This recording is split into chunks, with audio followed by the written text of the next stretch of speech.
Forward Guidance is brought to you by VanEck, a global leader in asset management since 1955. You'll be hearing more about a VanEck ETF later on, but for now, let's get into today's interview. Very happy to welcome to Forward Guidance Neil Dutta, Head of Economics at Renaissance Macro Research. Neil, welcome to Forward Guidance. Great to see you. So, Neil, what I really want to ask you is in the fall of 2022, nearly every mainstream economist was very bearish on the economy. Most of them were forecasting an imminent recession that could be a very deep recession. I think the Bloomberg economics probability calculator had it at a 99% chance, which really is stunning. You were one of the very few Wall Street economists in the soft landing camp that inflation could fall without there being a recession. That happened in 2023. So, to put the question crudely, why was everyone wrong and why were you right? Well, I think that there's a couple things there, right? I mean, I think number one, it is true that recession risk was elevated in 2022, particularly in June, and a lot of that had to do with the Fed, right, Jack? Because the Fed basically told us that they thought a recession was required to quell inflation. So I think having a recession call in the middle of 2022 made sense, but as the year went on, I think holding on to the call made less sense. And so I think one of the ways, so the consensus I think went awry by just basically holding on to that view just beyond its expiration date. And frankly, what led my optimism primarily was just recognizing that the labor markets were fine, right? Unemployment was low. We were generating relatively solid employment growth. So nominal incomes were rising.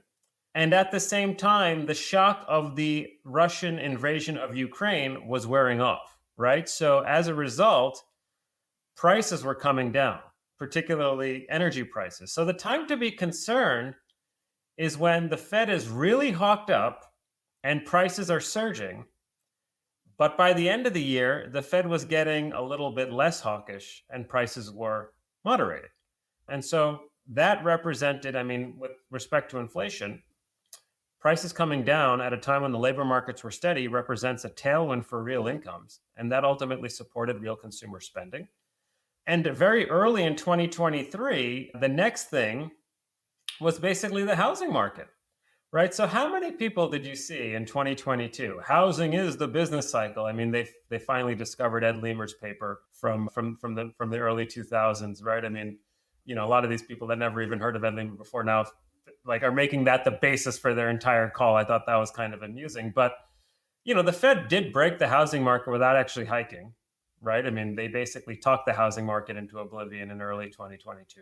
But by early 2023, just the expectation that the Fed would pause sparked a huge rally in fixed income. And that obviously translated to lower mortgage rates. And the housing market took off. So I thought that was pretty revealing, right? If you're able to drive a lot of incremental activity into housing with a very modest decline in rates, what does that tell you about the underlying demand in housing? It's pretty strong. And so once that started, that basically undercut a lot of the bearish narrative, I think, at that point, for the better part of the last year or so. And you did, in fact, see home sales pick up, new home sales in particular, and that helped single family residential real estate. And that's what supported the economy.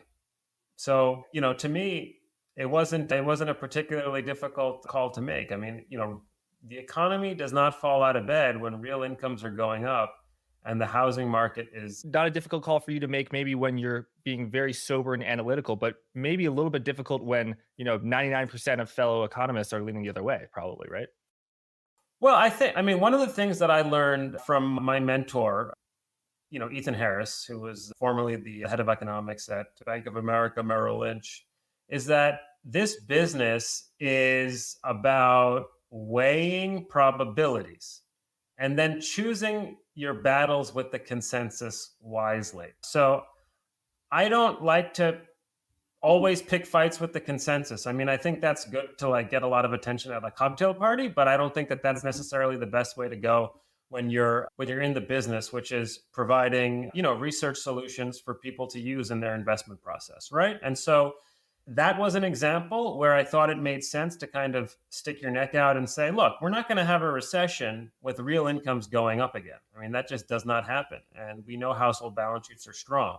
So that's why I made the call. But also, the Fed was backing off, and slowly but surely, over the course of 2023, the Fed was basically acknowledging that inflation could be quelled without having to generate a large increase in unemployment. And once they started doing that, to me, the recession risk fell even more. And that was, I think, evident by, the middle of or third quarter of last year.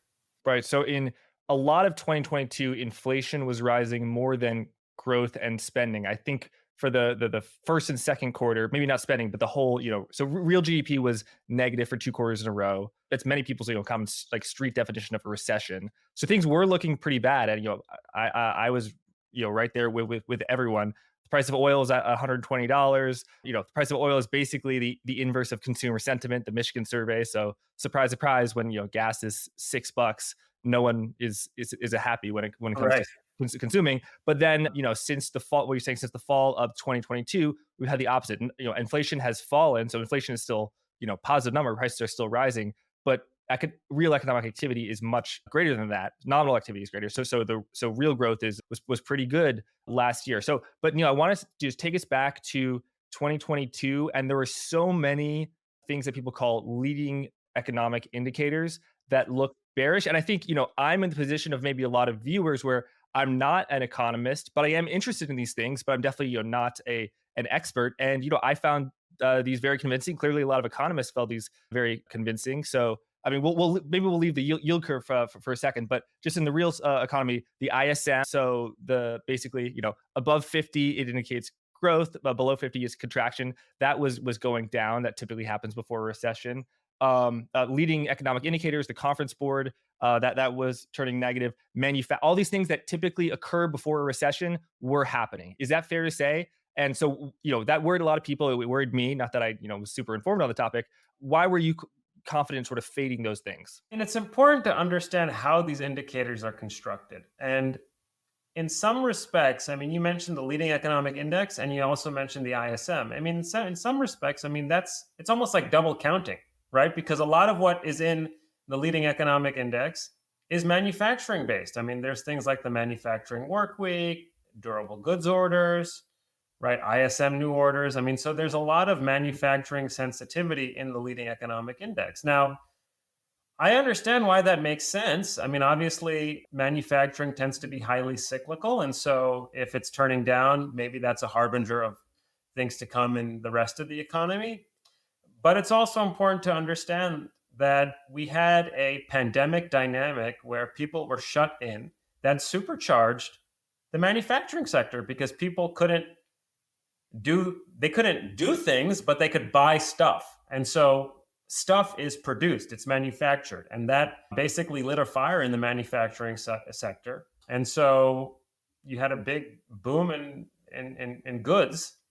And then as the pandemic was kind of fading, you saw a rotation from goods to services. And obviously that's going to make manufacturing look a lot worse than it otherwise would, right? And so, is that necessarily a recession or is it just a normalization of the economy? And so, I think that's where people went awry. I mean, it doesn't mean that, the ISM, again, that's a useful rough and ready indicator, but it's hardly a substitute for hard data. I mean, as an example, the ISM was basically below 50 all year in 2023. If you look at year over year manufacturing production, it was up a little bit, December of 23 against December of 22. So, in some respects, maybe the ISM is overstating some of the weakness. And I think that makes sense because it's a diffusion index, right? I mean, so let's say you're growing at 12%, right? And then all of a sudden you're growing at 2.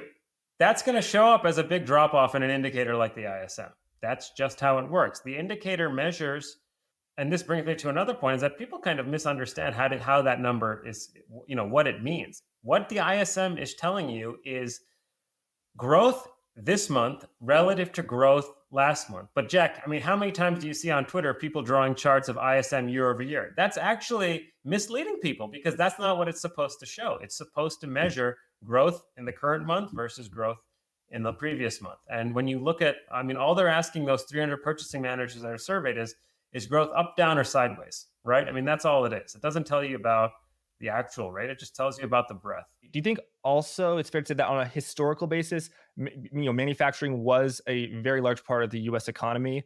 So more goods and less services, and now manufacturing is a lesser part. So manufacturing can go through a significant decline in growth, and there not being a recession. Whereas in the 1960s that wasn't the case.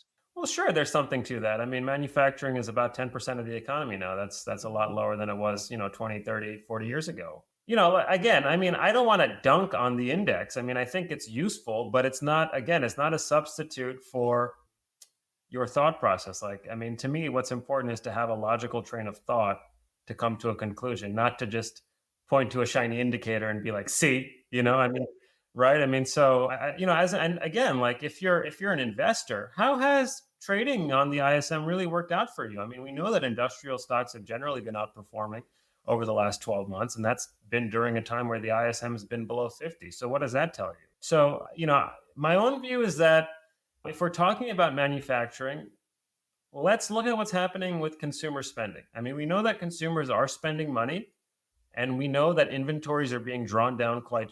I mean, that's pretty clear. I mean, even if you look at the Atlanta Fed's tracking estimate for the fourth quarter, it looks like inventories are going to be cutting GDP growth by another 50 to 60 basis points in the fourth quarter. So, that's not sustainable. I mean, if you have consumer spending on goods climbing and inventories continuing to come down, and at some point, firms will need to replenish their inventories. And once they do that, that is going to support the manufacturing sector.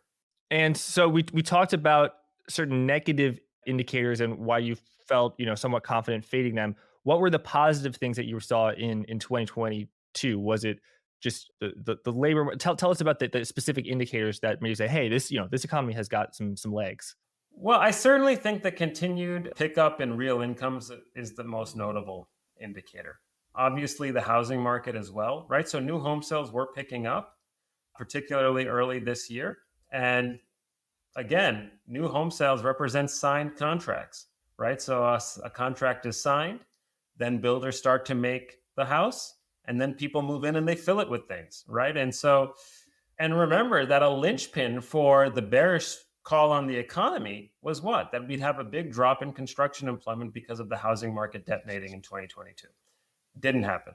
So I think those two things. Now, obviously, the government spending money was a big driver of this as well. We did have a very strong fiscal impulse. That's probably going to fade somewhat this year. But that's one of the reasons why we think the Fed is probably going to end up cutting rates a few times to, provide some steepening of the yield curve to offset a little bit of that fiscal squeeze. So, I mean, look, I mean, to me, again, it's about real incomes, right? I mean, you don't have recession typically with real incomes going up. And obviously, household balance sheets have been quite strong. Right. I mean, there's a view. I mean, and it feels like the excess savings story is another one that kind of, Yeah. I mean, it feels like every 6 months for the last few years, people have drawn down their excess savings and they don't have any other way to spend money. I mean, it's sort of, there's no right saving rate, number one. I mean, part of the issue is that if you go back to the period following the financial crisis, it was a period where we had a lengthy balance sheet repair. And the savings rate was going up steadily from like 3 or 4% to 8 or 9% by 2019. There's no reason for the savings rate to have to get up that high. If you look at where household balance sheets are, right? People have a lot more equity in their homes. Their debt burdens are a lot lower because a lot of them are termed out on their mortgages. So there's no reason for the savings rate to actually go up that high. So if you're using the savings rate having to go up as a rationale for why you should be cautious on the consumption, I mean, I don't think that really makes much sense, particularly in an environment where people feel very relatively confident in their employment prospects. So there's no need for precautionary saving. So I think that's another thing that people kind of missed. Yeah. So there are those charts of excess savings, and I think those are calculated from macro indicators, not from bank data. Because when I'm looking at the bank data, it looks a lot stronger than that. The economist version of the excess savings chart. So yeah, how is that chart calculated? And then also on the personal savings rates, in a depression, everyone saves money. The savings rate is very high in a depression, and in a boom, it's like it's falling, right? Because people are spending money. And then we had the biggest kind of induced savings of 2020 and 2021 with fiscal stimulus, and no one could spend the money. So that's also important, right? Well, sure. I mean, well, I think one of the reasons why the savings rate should be low is because housing values and stock values have been rising relative to income, right? So that's important. When your net worth is going up relative to income, you look at what's going on in the asset markets as sort of a low risk form of income generation. And so as a result, you save less. Now, this is basically what happened, from the early 1980s all the way to 2007, 2008, right? As asset values went up, savings rate came down. And that relationship was sort of upended in the 2010s following the financial crisis for the reasons we mentioned, right? Balance sheet repair and so forth. But it could well be that those prior historical relationships are now reasserting yourself. I mean, you don't save money if the value of your 401k is going up, your home price is going up, you have more equity in your house, you feel good about your job. So there's less. It's in other words, it's a consumer confidence barometer to some extent, right? I mean, if people are saving less, that means that they're more confident in their situation. And why shouldn't they be? I mean, right now, right? I mean, stocks are pressing new highs, home prices are okay, the unemployment rate is low. I mean, it's okay to say that's fine. Forward guidance is brought to you by VanEck. The VanEck Morningstar Wide Moat ETF, ticker MOAT, has outperformed the S&P 500 for over a decade. How? Moat strives to achieve a simple but challenging task: buy quality stocks when they're undervalued and sell them when they're overvalued. Visit vaneck.com/moatfg to learn more. That's vaneck.com/moatfg. Now the disclosures. All investing is subject to risk, including the possible loss of money you invest. Visit vaneck.com to carefully read a prospectus before investing. The VanEck Morningstar Wide Moat ETF is distributed by VanEck Securities Corporation, a wholly owned subsidiary of VanEck Associates Corporation. Thanks. Let's get back to the interview. There is a lot, Jack, I think, of this sort of crazy US consumer going off the rails, spending money that they don't have. I mean, I think a lot of that is just, I mean, there's always just sort of like, I mean, everyone wants to make business economics like a morality tale, Mm-hmm. but to me, it makes sense. I mean, and of course, a lot of what you get now with the excess savings stories, well, maybe the upper income quintiles are, they have a lot of excess savings, but the lower income quintiles, they don't. Okay, but at the same time, let's talk about that. I mean, gas prices are down a lot. It's highly probable, I mean, if you look at agricultural commodities, that grocery store prices will probably start to moderate sometime this year also. Who do you think that helps? Mm-hmm. Right? I mean, so I just think that I think that there's a lot of let me start with a conclusion and then work backward, as opposed to, sort of thinking about this and kind of looking at the data. When you say the consumer balance sheet is strong, whereas in 2009, I'm going to bet the consumer balance sheets were extremely weak and they had to be repaired. What are you looking at? Well, look at like the household debt service ratio. Now, I mean, a lot of that is driven by mortgage, obviously. Yeah. But that's the primary debt obligation for most Americans, right? Is your home. So I would just say, I mean, it is true that if you look at non-housing related debt, it has jumped quite a bit relative to income. But I think, if I'm termed out, I mean, look at it at a micro level. Like, let's say that you have a mortgage and you're paying 3%. I mean, effectively, your real cost of shelter is going down, right? Because your housing payment is fixed while everything else has been going up.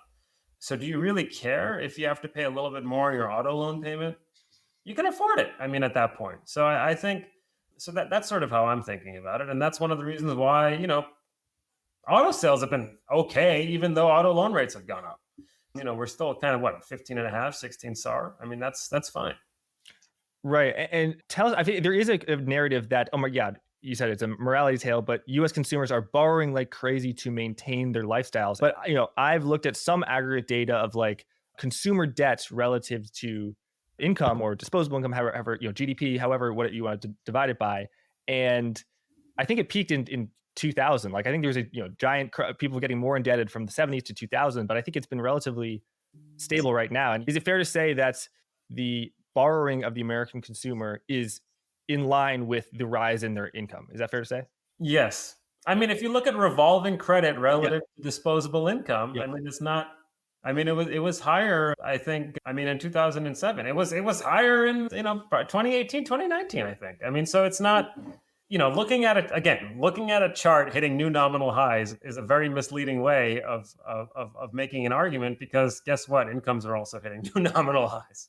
Now let's talk about the Federal Reserve, one of my favorite topics. Earlier, you said that so obviously the Fed was extreme in its rate hiking cycle in 2022 relative to expectations. It was a shock. But you said towards the end of 2022, they indicated that they started to back off. And yeah, describe the process for me, because I think if you look at the Fed funds rate, only continue to increase, and then the 2-year rates, sort of measuring, where the Fed is ultimately headed, steadily increased, I think, last year as well, with, of course, a blip in March, the banking crisis. We'll get into that. And obviously, rates have declined tremendously over the past, 2 or 3 months. But yeah, describe your role, your view of the Federal Reserve in this process, as well as how significant is the Federal Reserve in impacting the economy, specifically rate hikes? Just raising interest rates, can that crash the economy? Just cutting them, is it very stimulative? What do you think? Well, I definitely think if the Fed raised rates a lot, it would hurt the economy. I think obviously part of the reason why the rapid tightening cycle didn't affect the economy as much as people thought is really maybe two reasons. I mean, it's probably this. It's sort of two ways of looking at the same thing. I mean, obviously people have termed out on their mortgages, and so the effective rate that people are paying is not going up as much as the Fed funds rate. But the Fed did kill off a lot of activity, at the margins of the financial system. I mean, private equity, as an example, areas in the corporate credit markets, so that, M&A. I mean, there was a lot of things that did slow down. Obviously, they slowed the housing market down quite a bit in 2022 as well. So I think it's wrong to say that, rate hikes didn't have some effect. We know they had an effect. And of course, we can argue the counterfactual. If they didn't do it, the economy would still be in an inflationary boom like environment, obviously. But I do think many households were insulated from the effects of rate hikes, because they're basically locked in 30-year paper at 3.25%. So I think that that's a big part of it. Obviously, there was also a large fiscal cushion that people were sitting on that also helped. And the government was out there spending money. But I also think neutral rates are probably somewhat higher. Right? This is right. Like, what is the break even for where the economy slows down versus speeds up, and I think that number is probably higher than the Fed believes. It's not. They think it's 2.5%. I have some skepticism around that, but so I think for a variety of reasons, that's why it didn't have as much of an effect as people thought. That's not to say it didn't have an effect at all. One of the things I don't agree with, though, is that that there's this idea that there's like these nonlinear lags, right? So it's sort of this, the Fed raised a lot and the economy kind of dealt with that all fine, but now all of a sudden it can't deal with it. There's no empirical kind of research to support that idea. I mean, there is a huge contingent, I think, of people that believe that the lags are kind of nonlinear in nature. But I do think the problem with that is that the financial markets are absorbing the information relatively quickly and processing that information. So if you're looking for a long and variable lag, you really need to find a new shock. So, I think the lags aren't as long as people say. I think they're actually short and quite predictable. Hey everyone, we're about to get back in the action, but before we do, let me give you a lowdown on what's been brewing at Blockworks. Come March next year, in the heart of London, we're bringing together hundreds of the world's heavyweight asset managers. I'm talking about the big hitters, fund managers, allocators, payment providers, and the major high-frequency traders. They'll all be converging at Digital Asset Summit London, the mother of all digitally focused conferences in the institutional space. If you're curious about what the big money is up to in the digital asset scene, this is the event for you. We're diving deep into the intersection of macroeconomics and crypto, dissecting where we're at the market cycle, and we'll be getting into the nitty-gritty of real-world assets, so think stablecoins and on-chain treasuries. It's all in the mix. I'm going to be there, and so are the forward guide superstars. Michael Howell is going to be there. There's a rumor that Joseph Lang is going to be there. I don't know who started that rumor, but people are saying that. We're also getting into the minds of allocators, so you get a front row seat to what the big crypto money managers are cooking up these days. And because you're a dedicated Forward Guidance listener, here's an exclusive treat.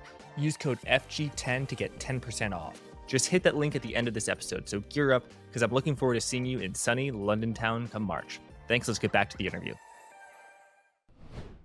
So you think most of the tightening effect has already been felt? Yes. Okay. And so you talked about a neutral rate. That's where interest rates are neither restrictive to slow the economy or stimulative to they're going to boost the economy. Obviously, 0% is very stimulative.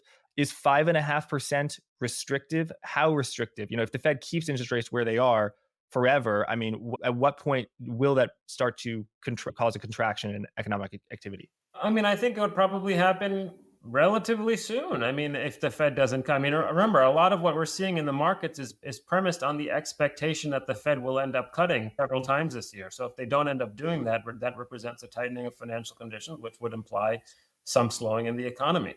And considering we're at, running at about 2.5%, I mean, you could easily see, an economy growing below potential, which could then push the unemployment rate higher. So, I think in some respects, if the Fed just leaves rates here, it would be a problem because inflation and inflation expectations are coming down relatively quickly. I mean, we saw that again this morning, Jack, with the University of Michigan data, right? I mean, short run and longer run inflation expectations on the part of households are coming down.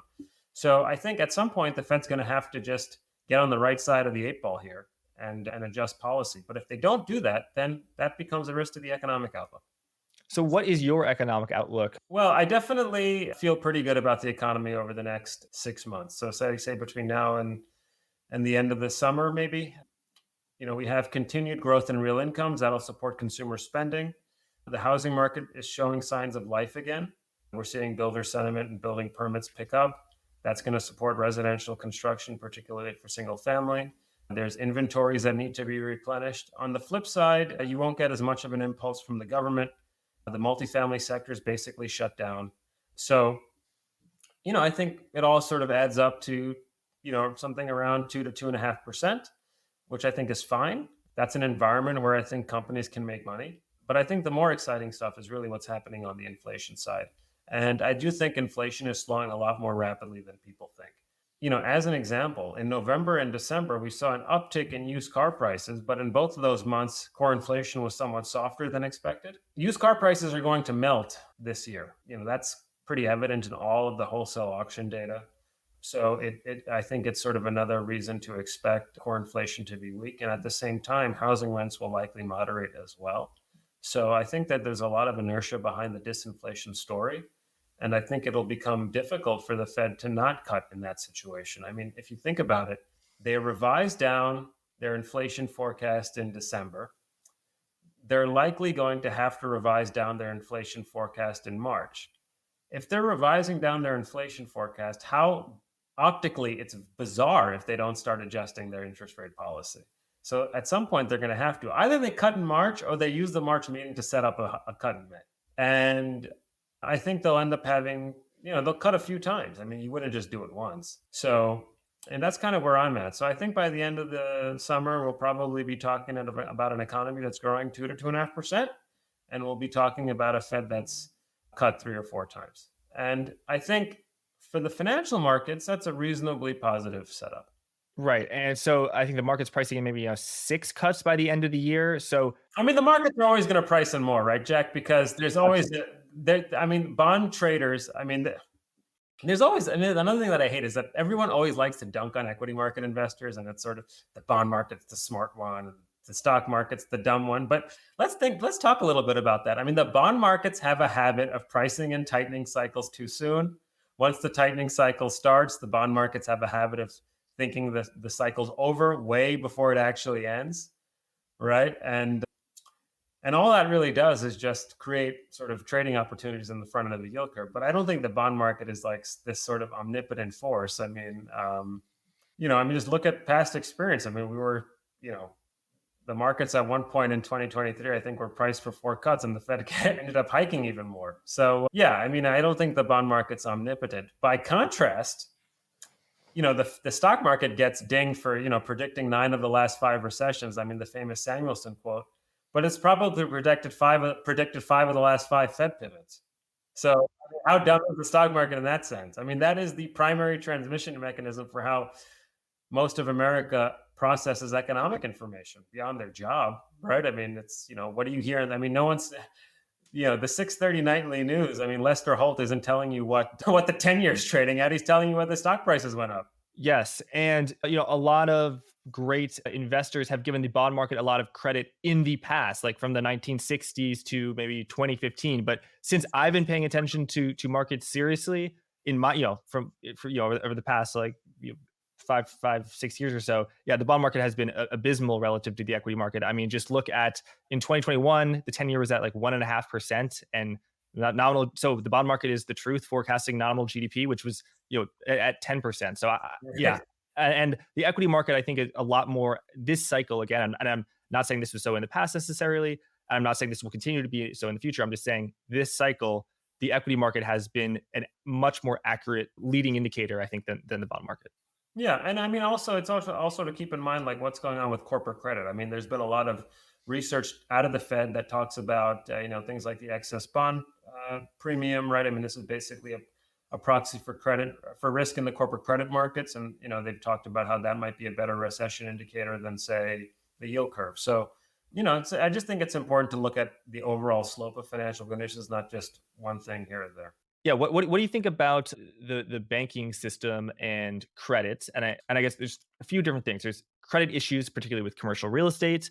There is the fact that banks had loaded up on all this long duration paper that declined in value. There was some bank run issues, obviously, in the spring of last year that now are looking a lot better. And I mean, if the banking system is messed up, the economy is going to be messed up pretty soon, right? So what are you thinking there? Well, I mean, obviously, I think the banking industry was a headwind for the economy last year, particularly after what happened in March. Obviously, you saw a broad tightening of credit conditions and the banks kind of pulling back because they had to clean up their balance sheets, as a result. I mean, but, if you think about the outlook, I mean, a lot of them are sort of provisioning for losses with the unemployment rate going up to 5%. I mean, do you think that that's likely? I don't think it is. I think the unemployment rate is likely to be well below that. So I think there's a potential for the banking industry through loan generation to kind of grease the wheels here of the economy for 2024. I mean, banks are in a much better place. Obviously, rates have come down. So if you were worried about duration risk before, you should be less worried about that now. But also, the economy is healthier, and unemployment is clearly not rising in a way that they have been expecting in a lot of the scenario analysis that they've been doing, right? And so, if that's the case, what are you likely to do? My sense is they'll probably loosen up loan standards a little bit, and that should support the economy to some extent. But it's also important to keep in mind, Jack. I mean, if you look at bank loans and leases, right, as a share of nominal GDP, it hasn't really gone anywhere since 2016. In other words, the economy is not as credit sensitive maybe as people think it is. I think it's very income sensitive, but it's not as credit sensitive, right? So if you go and you look at bank credit growth relative to the economy from 2002 to 2008, I mean it was rising steadily every single year. But since the financial crisis, I mean banks haven't been the incremental driver of things. I mean it's basically tracked nominal GDP. It hasn't grown much faster, so it's hard to say that it's been the linchpin for the economy, frankly, in recent years. Mm. Right. I just want to go back to when you said so the market's pricing it up 6 cuts by the end of the year. You think it will be more like 3 or 4, and I think a lot of people are saying it's 3 or 4. And someone might ask, how is it that a wide swath of economists, investors are saying 3 and 4, but the market's pricing in 6? I think it's the market is pricing in kind of a tail risk scenario. It's a hedge, in the same way that people buy extremely out of the money put options on the S&P 500, not because they think it's going to happen, but because if this does happen, I want to be, I want to have some insurance. There's a risk that things can go south, and people want to hedge against that risk, and I think that's largely what it's about. Just going back to credit, like various measures of delinquencies on auto loans, credit card loans, all those sorts of stuff are rising. But I should say they're rising from exceptionally low levels of 2021. It's like the best time ever for credit delinquencies was 2021. So how are you sort of thinking about that? Where it's like, yes, if this line continues going up from, it went from 1 to 4%. If it goes to 10%, obviously that is going to be really bad. But what is sort of your outlook on that? Some deterioration in credit quality, there's no doubt about that. Mhm. But it's also important to remember that a lot of those I mean, you're left with a some of those subprime borrowers have gravitated to prime, and so the people that you're left with in the subprime categories are net worse off, right? They're worse credits, and so that's what makes the delinquencies look somewhat higher. But I think, yeah, I mean, I wouldn't be lighting my hair on fire over it. I mean, Mhm. it's an issue. It's something that you should watch, but I wouldn't say that it's a systemic problem. I mean, I think overall delinquencies. I mean, there are some areas that look a little bit worse than others, but overall the delinquency rate looks pretty low, which would make sense because unemployment is still low. Yes, I mean, the mortgage delinquency rate is exceptionally low. A lot of these things are episodic, right? I mean, it's when there's a big cyclical slump, that's when you start worrying about credit as like sort of an acceleration mechanism to the downside. But I don't think that's where we are right now. Right. So I guess there are sort of two, huge forces that have been holding up and keeping the economy strong that we've been kind of dancing around: U.S. fiscal stimulus and the strong labor market. Start with that second one. Why is it that the labor market is so strong? I mean, if there are mass layoffs, it's almost by definition a recession. And if the unemployment rate remains very low, and there's a strong demand for labor, by almost definition, it's not a recession. How do you think about the various inputs about why is the labor market so strong, why it may continue or not continue to be so strong? Well, I mean, the labor market has cooled, right? I mean, so I would say there's two ways of looking at economic data, right? The first is momentum. So a momentum indicator would be something like the change in payrolls. And then there's looking at the level of activity, right? And so a level of activity indicator would be something like the unemployment rate, right? So in relation to the recent past, that's momentum. And in that sense, the labor market's slowing. But the level of activity in the labor market remains pretty good because the unemployment rate remains very low. And one of the reasons why I may be a little bit more optimistic about the jobs market is that over the last several months, you've basically seen aggregate hours. So that's basically employment times the work week. It's flatlined. I mean, there hasn't really been any growth in total hours worked in the economy over the last, 3 months. During that time, we know that the economy has been relatively healthy. It's been growing at about 2 to 2.5%. So something has to give. Unless you think labor productivity is growing that much, and I don't, there should be some follow through from the stronger economy into labor markets. So either, in other words, these things will reconcile. Either jobs grow or the work week extends, or you have some combination of both of those things. And keep in mind that a lot of the reason why the work week has declined over the last year is because it goes back to something that we said or talked about earlier, which is this inventory shedding in the manufacturing sector. So if you look at the manufacturing work week, Jack, it's come down quite a bit over the last 11, 12 months. And that is unlikely to persist because you'll likely see some inventory restocking this year. And once that happens, I mean, you probably see the manufacturing work week extend, which should again support the labor markets more generally and labor incomes. So, I think we have a solid labor market. It's cooled a little bit, but I do think there might be some reason to expect it to pick up a little bit of steam, over the course of the year. One measure of a key input into the labor market is non-farm payroll. So, how many jobs are being added, and the economy is still adding jobs, but the rate of increase has gone down. There's also a negative revision. So, in June of last year, they'll say it's three, come out and say actually it was 260. So that's a negative revision of 40,000 fewer people were in the workforce.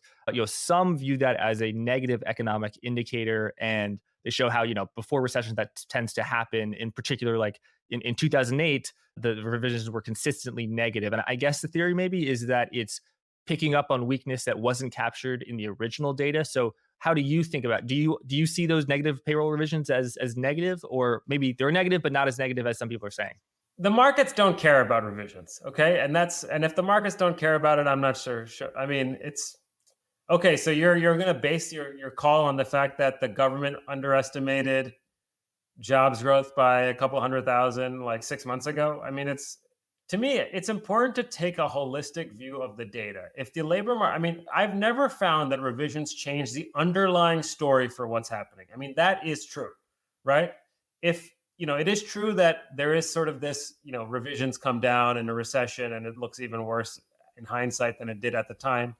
But it still felt bad at the time, right? And yes, the revisions right now are negative, but it's not going to be make or break between, we know the labor markets are slowing, they're not collapsing. And it's not like the revisions tell you that they're collapsing. It's consistent with the idea that the labor markets are slowing. So I don't think the revisions change the underlying story. But it's also, again, important to take a holistic view of the economic data, right? Consumer confidence right now, as a fact, is climbing. It is rising. Would consumer confidence be rising if the labor markets were falling out of bed? No amount of disinflation would stop that. So again, it's important to take a holistic approach to the data. And you always have to seek out sort of corroborating evidence. I mean, layoff rates are low.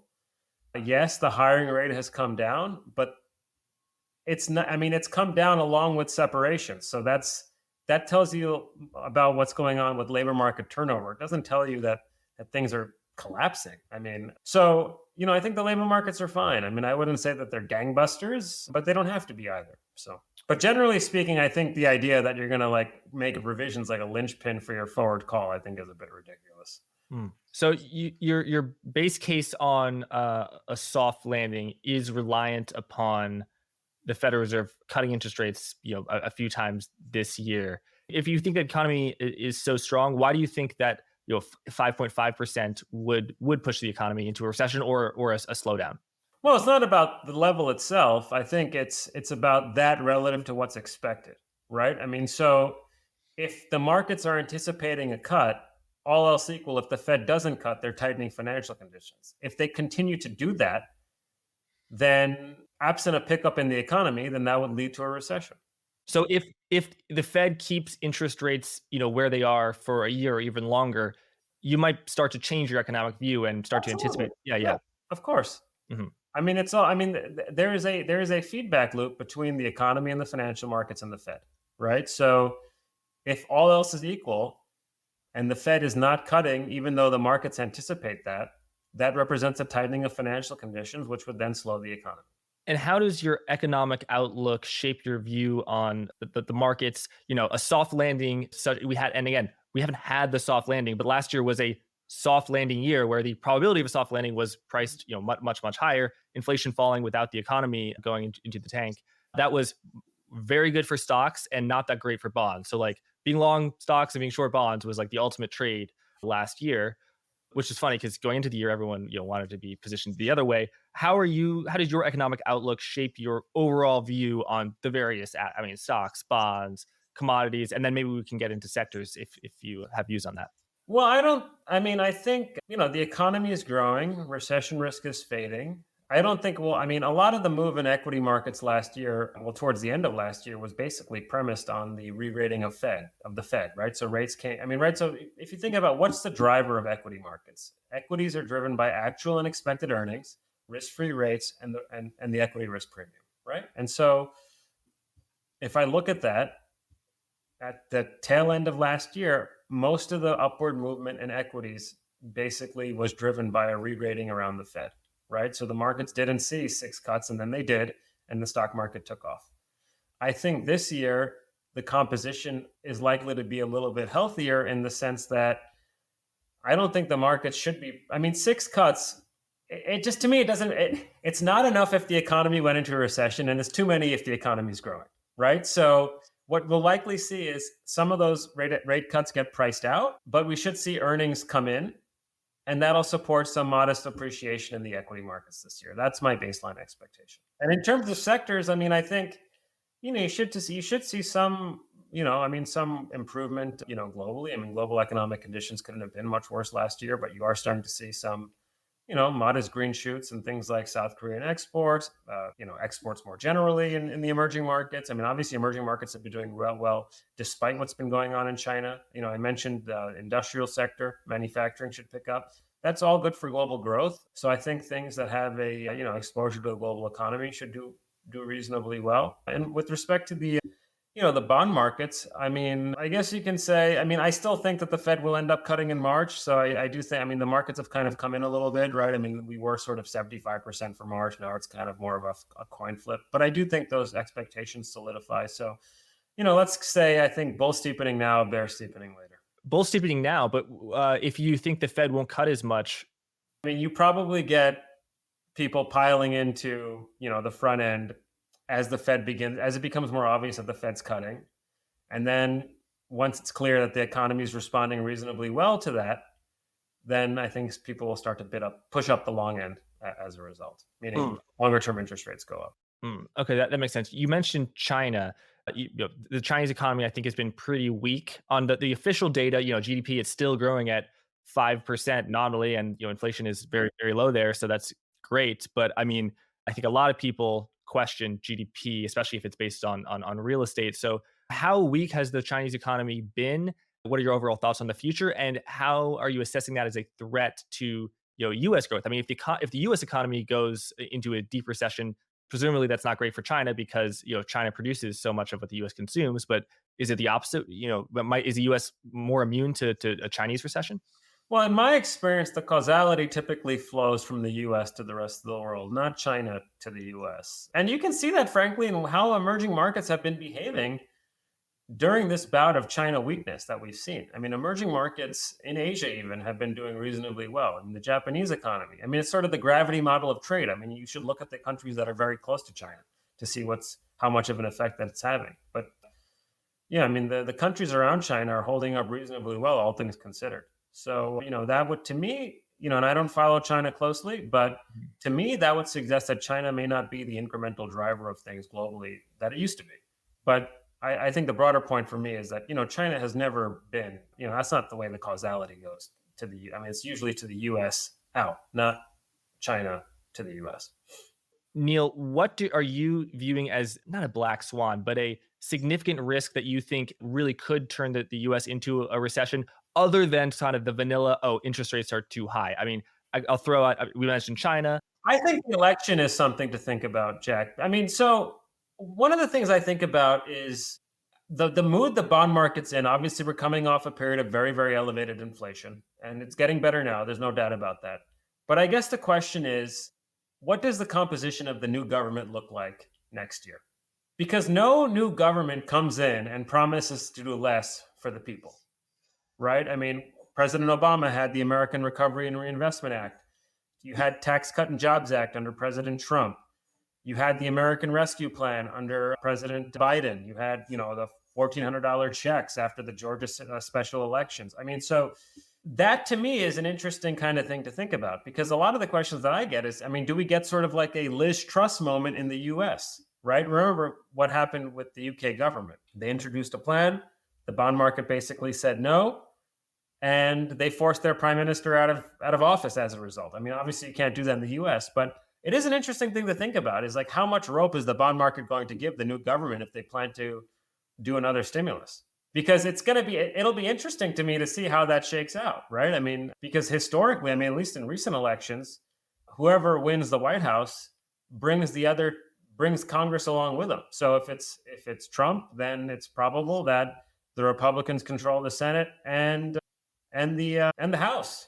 And if it's Biden, what does that mean for the Senate and the House in that respect? I mean, so to me, that'll be an interesting kind of thing to think about. And like I say, I mean, if you have a new government, they're not going to come in and say, as their first order of business, hey, we're going to curb your Social Security benefits. I mean, that's just, or even we're going to cut defense spending or anything else. I mean, so that to me, it'll be, I mean, so what will end up happening? And so what kind of things we'll be talking about in early 2025, and what will bond market investors be willing to fund?